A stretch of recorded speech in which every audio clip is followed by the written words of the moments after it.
Vizag city police last మంత్లో 37,12,715 రూపాయల విలువైన ప్రాపర్టీ రికవర్ చేస్తే ఈ లాస్ట్ 1 మంత్లో 47,63,690 రూపీస్ విలువైన వస్తువులు రికవర్ చేశారు. సో కార్స్ కూడా 72 cars last time, cars, 16 motorcycles and 2 autos and 271 mobile phones. So ఇంకా బాగా చేస్తారని నేను ఆశిస్తున్నాం.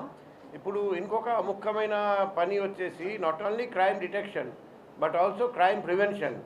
ఆ క్రైమ్ ప్రివెన్షన్ చేయాలంటే ఇంతకుముందు till June end 32 crime beats ఉండేది. ఇప్పుడు లాస్ట్ 1 మంత్లో ఇప్పుడు ఇది పెంచేసి 42 క్రైమ్ బీట్స్కి పెంచాము. సో ఇంకా రాబోయే కాలంలో ఈ లా అండ్ ఆర్డర్ బీట్ కూడా పెంచడం జరిగింది, క్రైమ్ బీట్ కూడా పెంచడం జరిగింది. మన ఉద్దేశం ఒకటే, మన సిటీలో ప్రతి ఇంచ్ మనం కవర్ చేయాలి, అదే మన లక్ష్యం. ఒకవైపు beat coverage, number 2 locked house monitoring system app downloading, number 3 ప్రతి చోట సీసీటీవీ, నెంబర్ 4 ప్రతి చోట లైటింగ్, అండ్ నెంబర్ 5 ప్రతి చోట పొదలు క్లియరింగ్. ఈ 5 పనులు నేను డీసీబీ క్రైమ్స్ నుండి కంప్లైంట్స్ తీసుకుంటున్నాం, మంత్లీ కంప్లైంట్స్ రిపోర్ట్. మన ఉద్దేశం వైజాగ్ సిటీలో ఎక్కడ దొంగతనాలు జరగకూడదు, అందరూ హాయిగా రాత్రి నిద్రపోవాలి. లాస్ట్ 1 మంత్లో 355 సీసీ కెమెరాస్ ఇన్స్టాల్ చేయడం జరిగింది, కానీ ఇంకా చాలా చేయాల్సి వస్తుంది.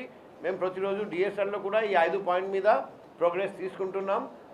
నాకు నమ్మకం ఉంది రాబోయే రోజుల్లో ఇంకా బెటర్ క్రైమ్ ప్రివెన్షన్ వర్క్, ఇంకా బెటర్ క్రైమ్ డిటెక్షన్ వర్క్ మన సిటీ క్రైమ్ పోలీస్ చేస్తారని నాకు నమ్మకం ఉంది, నేను ఆశిస్తున్నాను.